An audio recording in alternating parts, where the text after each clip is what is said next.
Hey everybody, we've got about a minute before the webinar starts, so I'll let everybody get situated, get in the room. How are you doing today, Drew? You got any good jokes for us?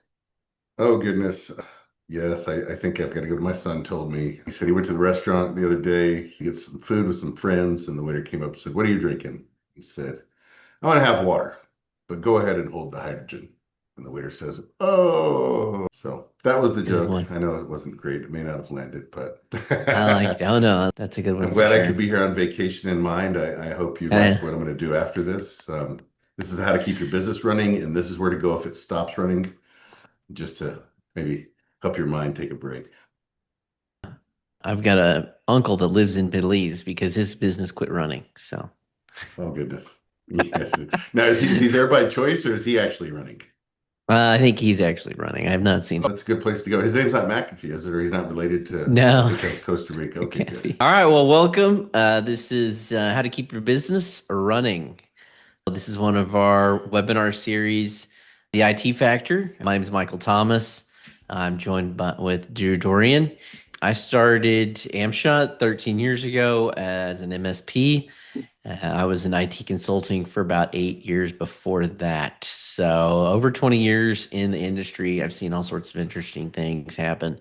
Just in the last 13 years since we started at amshot, so many things have changed. And super excited to be in the Oklahoma City market. I got the Oklahoma Contemporary Art Museum behind us here. That is not a fake backdrop like it is Drew's, of course. But I do see Drew in real life when I look over my computer monitor. So it's very multidimensional here. Um, so that's a little bit about me and Amshot. We're an IT provider for small, medium businesses, mainly in this Oklahoma City market. So we look for companies that are 25 to 200 employees, and their headquarters are generally within 90 miles of Oklahoma City. And we're growing and looking for new customers. We are excited to bring what we do to as many businesses. That's really important to us. And one of the reasons we do this webinar. I'll turn it to Drew. Drew's our fractional CIO. Go ahead. Yeah, I spent 15 years entrepreneur and working in fitness centers all over the country. Did that and then transitioned to IT at the enterprise level for an oil and gas company for about 10 years or so. And I've been with Amshot. This is going into my fourth year with Amshot. Haven't looked back. Took a little adjustment getting used to the managed service space. But, with my and some of the skill sets and some of the team, it has been a great transition and just really excited to see what the future has. Like Michael said, we're partnering with people all the time, every day, and helping change the game with regards to, solutioning, recommending, and helping more proficiencies and efficiencies across the board. Yeah, it really is great. Our mission is to empower businesses and decision makers with valuable technologies that further their mission and goals.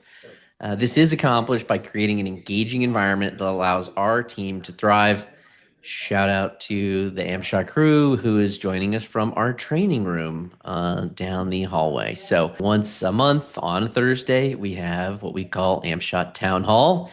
Today is Town Hall Day. So, after the webinar, Drew and I'll head into the training room and go over our quarterly priorities, key metrics, talk about our mission and vision. It's a really great time of the month when the whole Amshot crew is here. We get together. So, shout out to them. As we talked about, this is all about how to keep your business running.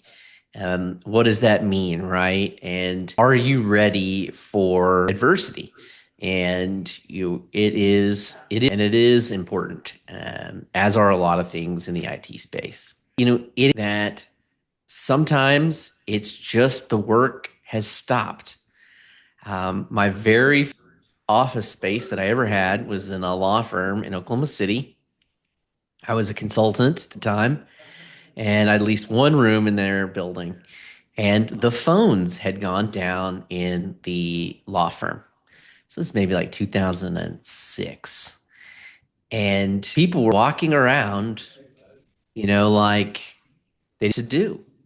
Lawyers weren't billing. Paralegals were walking. I remember the senior partner, good old boy. He just goes, "What's everybody doing? Like just because the phone aren't working doesn't mean like file papers and draft get back to work." And so it is little inconveniences can disrupt your work. And that was a lesson I learned early on. Yeah, this is all business continuity. I think digital processes go down. I remember when credit cards first came out, and you go on site to do something, and your credit card machine went down, or your Square app wasn't working, and you had what was called a knuckle cruncher, and it was a carbon slider, and you slide it across, and you kept that with you, and you pulled your carbon copy off, and you did all the signing and stuff like that. It's we've come away since then, but the reality changed. It's about keeping the business running, and the continuity is very much a business process, people process, as much as it is IT, and we hope to kind of unveil that. That's tough. I'm at a local arts event, and their credit card processing went down last year, and so they were unable to sell art. And this is a pretty big, flagship arts event in Oklahoma City. I'm just coming on board. I was like, did you like any of the knuckle?" And they looked at me like I was the craziest person ever. I was like, like you on paper. They did not have that. That's that we're definitely baking in. They will have this year. They will have backups and backups for the backups, which is good. But it is doing their jobs. It is about the customers, right? Like those people that wanted to buy art, they couldn't buy art, and therefore revenue stopped flowing. And that's the whole. Can you afford to not have a backup? Can you afford 2 days of downtime? Can you afford 2 weeks of downtime? These are the things you have to think about. How long can revenues, how can you, these are all the things. Yeah, and we talk about business impact assessments and trying to determine, what can we know? It's time, it's credibility at the reality of it. It's by the know there's ways of impact, and at the end of the day, that financial impact wreak havoc across your business, and that reputation damage is sometimes it's unrecoverable. And Yeah. Losing a client because you're down, it's hard to get a client. It's hard to get a new client. When you lose one because you didn't weren't prepared for disaster, it's that second bullet, right? You're not making money, but by golly, your vendors are still sending you invoices. You still have to rent, you still have to pay your employees. The costs don't stop, revenue can, and so you really have to be prepared for that kind of interruption. yeah, I like this slide. We've got the 0-1 binary, but there's very much gray in these spaces too. It's off. A lot of people see it in that fashion. Is my business up or is it down? It could be one person on your that's just having workflow interruptions, that is causing downstream effects. So this is stuff you have to take into consideration. Yeah, let's talk about that. So what does cause downtime? Some of the obvious ones are is old, right? Yeah. Of course, like your stuff is old. That's going to cause downtime when it breaks. And we're always telling clients, hey, this is the age of your fleet. This is a risk. You need to address this risk. If you don't address this risk in a certain amount of time, we won't be able to support it. And some, of course, are coming from Microsoft, right? Microsoft pushes something out that crashes something really important. And, so IT has to flip back. We all heard about CrowdStrike last year that, crashed all these over. It was just an update that went wrong. And then the key is human error. When Phyllis file from one place to, but she meant to grab, a small folder and the entire shared drive and, moves it off, somewhere no one can do it and it's gone. And so now no one has that data that you need to do your day in, day out job. Or she just accidentally deletes it. Or, whatever it is human did that caused the issue. There is your, human error people don't think about. And it is something that happens all the time. Yeah, I think it has a car, it doesn't have any of that stuff. And I think about people having to go and to get a vehicle that maybe does have cameras now and all these little bells and whistles to see what you're doing. Now they're in a situation where they get in a car that doesn't have that capability.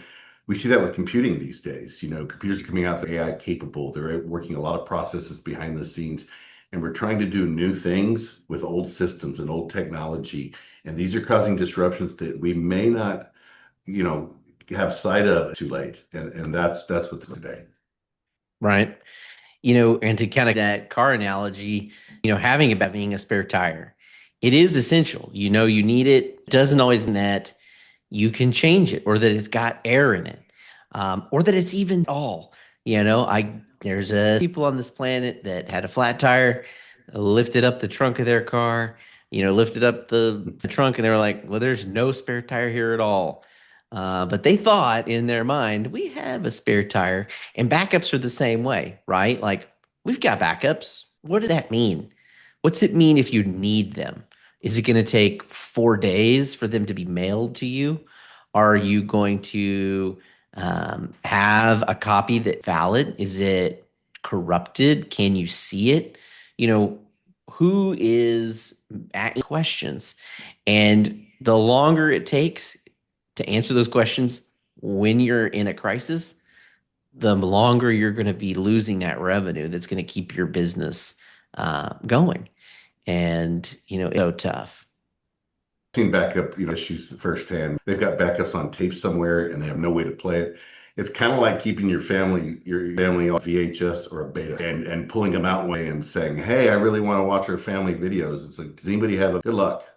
You have to Right. you have to go to a museum to find one. So that's what this is, and making sure it's accessible and it's data that you can immediately recover and go right back to work. It all ties back to business continuity. Yeah, and I know you talk about this a lot with clients is recovery speed. This is the big that it determines if an incident is a small blip on the radar where you're down for 2 hours, Yeah. or is this a business crisis? Don't lose a day of work to a simple mistake, or actually losing an entire day or week. And I know this is something you talk about a lot.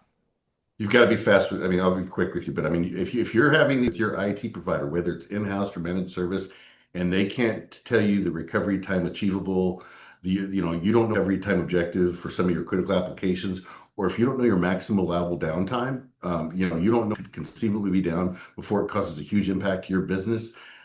There's gaps. These are things that need to be addressed, and these are critical, tough conversations that need to be had. We're happy to have conversations, and we're happy to get ahead of those conversations for you so you're not stuck in a place that you can't recover from. Yeah. The faster you recover, less damage is done. It's that simple. So it's not just convenient, it's a strategic shield that protects your revenue and your reputation. So important. Um, like just a few hours downtime, depending on the size of your organization, your payroll still run. You can just do a quick back of the napkin math. How much payroll 2 weeks, divide that by, the amount of working, and then you've got a cost by the hour, right? Like, okay, so this is how much it costs me every hour to run my business.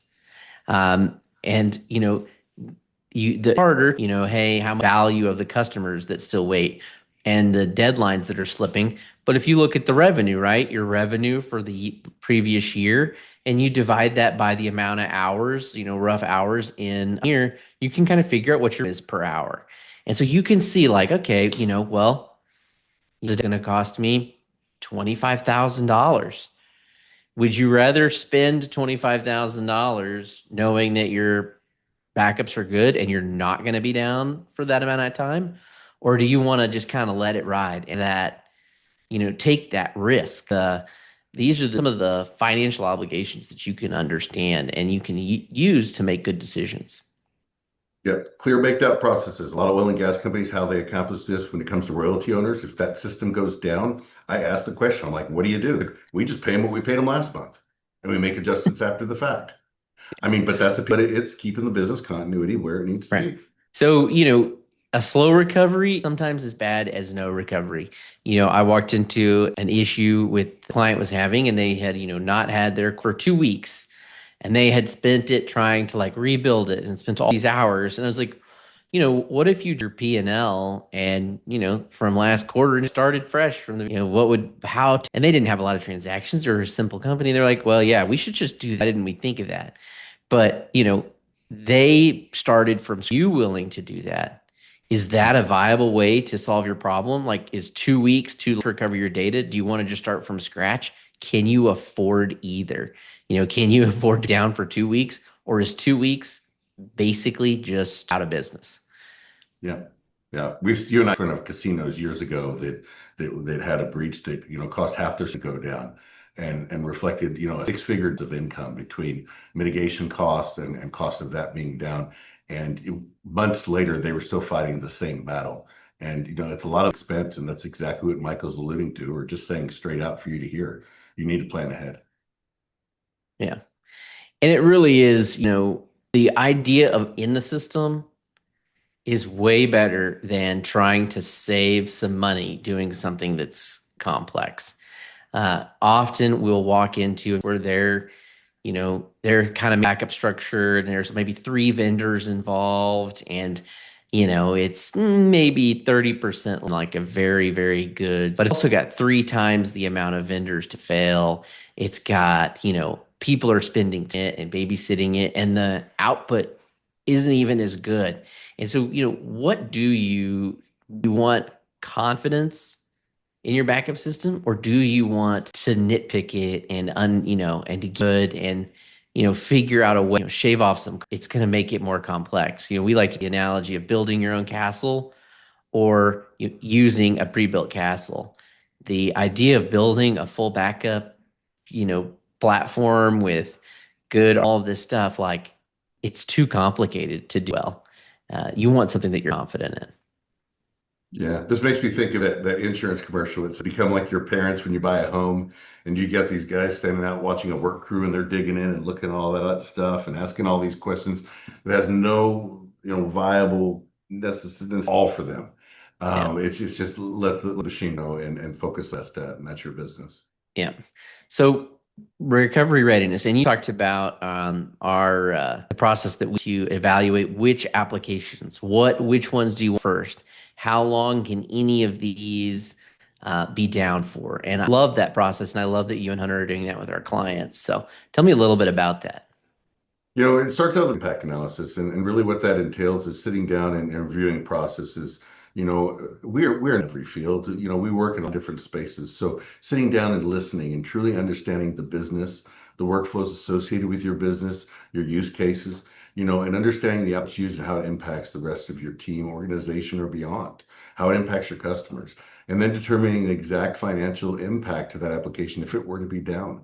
That's how we go about it. We document those things. We assess, application, and threat or the associated with those applications going out. It's just conversations, transparency on both sides. And then we try to make decisions based on that, based on clean data, as opposed to going and saying everything's important. We got to back up everything. We got to do that. There's cost decisions made, and we're aware of that. When you're working in the SMB space or the enterprise space for that matter, there's cost associated decisions when you're investing in technology. And it's our job to get ahead of that. We do it for no other reason to keep you 18 to 24 months ahead of cost decisions. Yeah. And it's important something, or I guess when something bad happens, right? Because something bad's gonna happen. How do you start the recovery process? How do you triage? How do you figure that out? How do you identify what the most important thing to bring back online first is and who's going to get it? If you're doing it right at the boom, right at the end, you're wasting time. You need to know the things before something bad happens so that the recovery is smooth and predictable. Yeah, I love that right comment. It just makes me think of the guy that puts a seatbelt on after he got in the accident so you won't get a ticket for the seatbelt. Yeah. That's essentially what you. Yeah. So, some of these checks that you can ask yourself in the audience. If a key system went down today, who would notice first, right? So would Yeah, they notice when they got to work? Maybe the thing broke, at 10 p.m. the before, but would they not notice until 10 a.m. the next day after people had been working for a couple hours?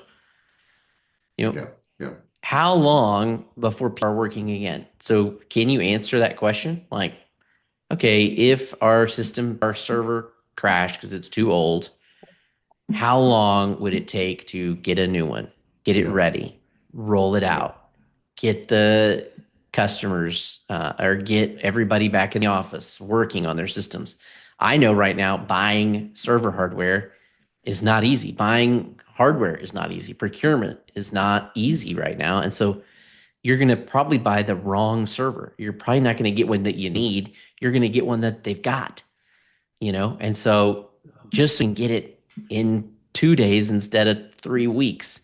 And so what are the first business consequence that you see that is going to happen if you have a risk?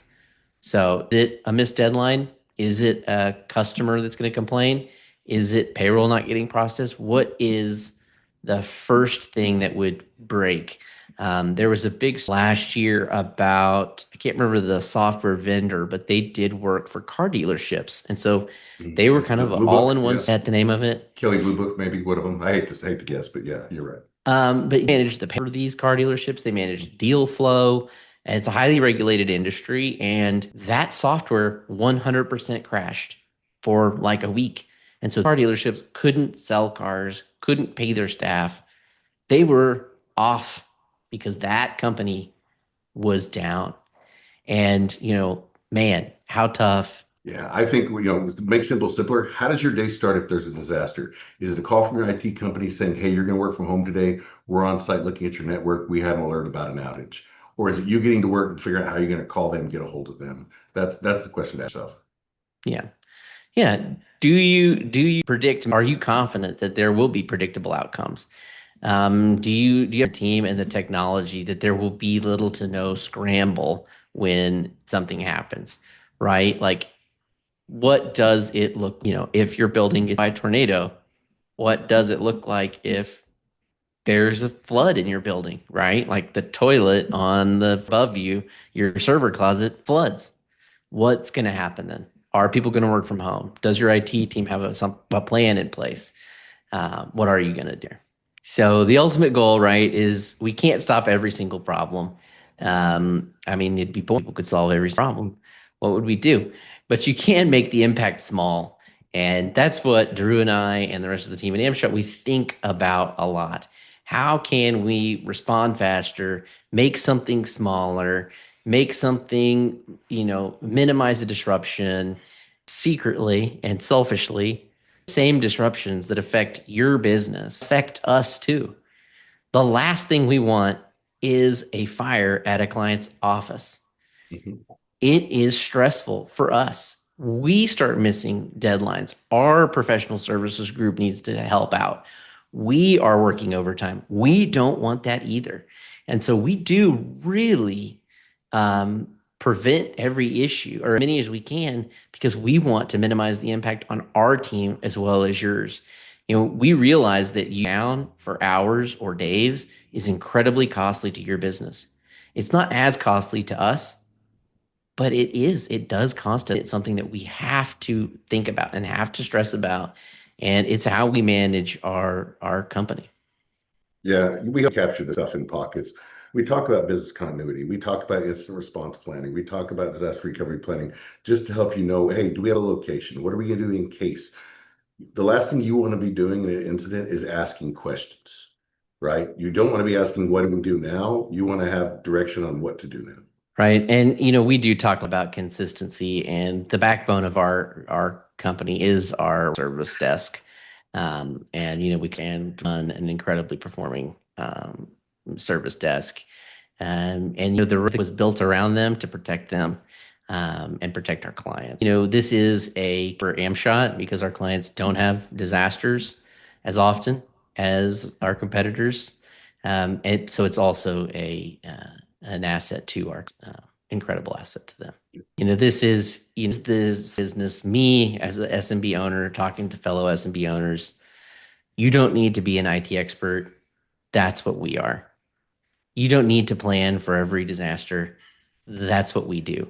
We'll do those things with you. So find a partner that prioritizes these things and is that partner for you so that you have this trusted partner that takes this weight off of your shoulders and then also can bring that expertise into what you're good at, whether it be legal or oil and gas or finance, whatever it is that you're doing, you are the expert in that.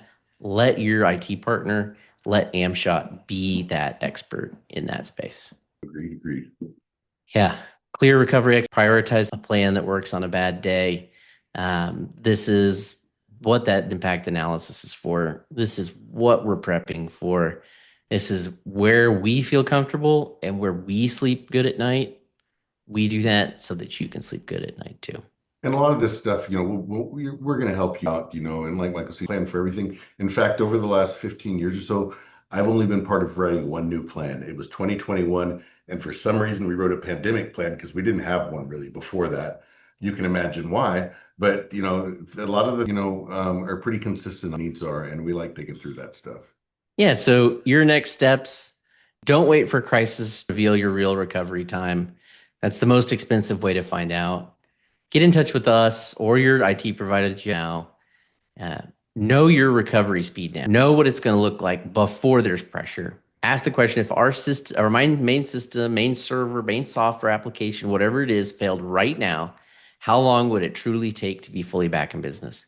Getting that answer is how you turn uncertainty into confidence, because the answer might be too long. And so you might need to make changes. You might need to understand something. You might need to invest in some different technology. Yep, yep. Do we have spare lab on hand? Do we have hardware that we can spin up a new server on? Do we have applications that are dependent on that server? Do we have, opportunities to pull a SaaS environment? There's so many things that you can figure out before you have to know. Yeah. Real funny about the laptops. Had a client back over 4 laptops at the same time. Ooh, This is the story yeah. that she told me.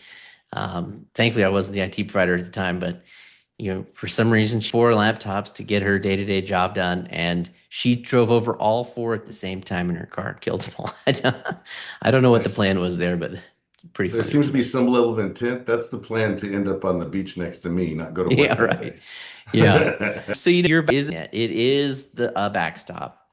But recovery speed is I can predict the pace that you're is going to keep moving, right? And if you really want to find out your true recovery speed, hit us up. We would love to do a discovery call with you. Here's Drew and I's contact information. Send us an email. Look us up online. Hit us up on LinkedIn. We would love to talk more and understand what concerns you've got. All right. Well, right on the money, 12:30. Thanks for joining us. Are there any questions? Doesn't look like there's any questions as of right now. All right. That was a pretty, And enjoy lots the of rest of your slides. lunch. You got something right there. You think IT's looking through your camera, don't you? Yeah, We're not. that's pretty good. That was a good one. All right, everybody. Have a great day.